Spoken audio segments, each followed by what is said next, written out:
In Nigeria, and candidates are intensifying efforts to woo more voters. In the face of this, the presidential candidate of the All Progressive Congress, APC, Bola Ahmed Tinubu, met with governorship and National Assembly candidates of the party in Abuja ahead of the 25th of February. And party members who gave them tickets to contest.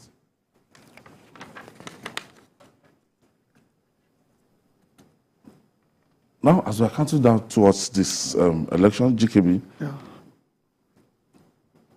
these candidates, they are going everywhere across the country to get votes, and APC, PDP, Labour Party, everywhere to get. Now the approach. You've been monitoring electionary campaigns over time. I don't know. So what makes we've been doing this for years? Yes. What makes this different? This is more competitive.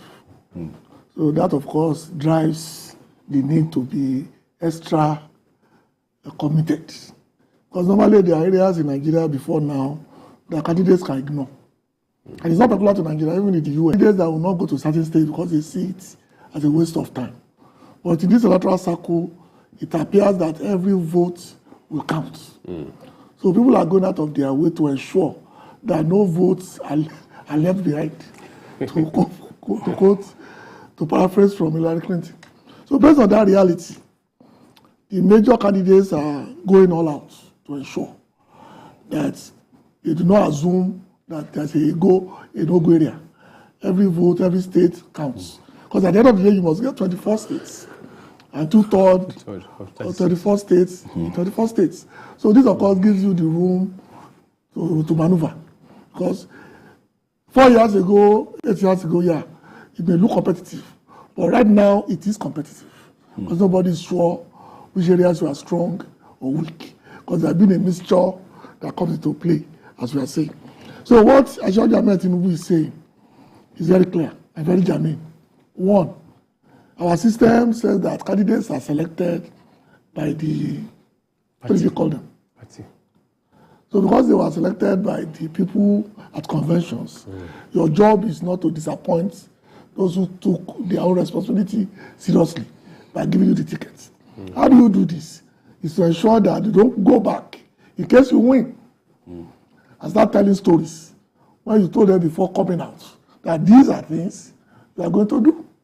So it's not telling his own people, which are assuming under the impression that they are most likely to win, to ensure that whatever happens, they do not become a woe for the next 4 years and disappoint their people, their party members. Because I know in some states, there are some governors who have not met people in the last 4 years.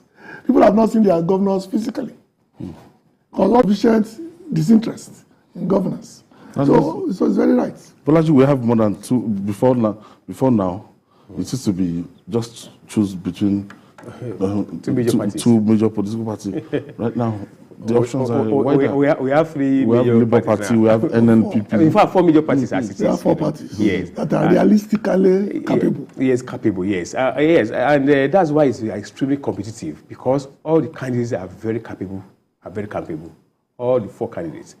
And the thing now is, even Asiwaju was calling his people, he knew what he's facing, he knew what is at stake and what is needed. That look, you people must go back to your different states where we are and go and work.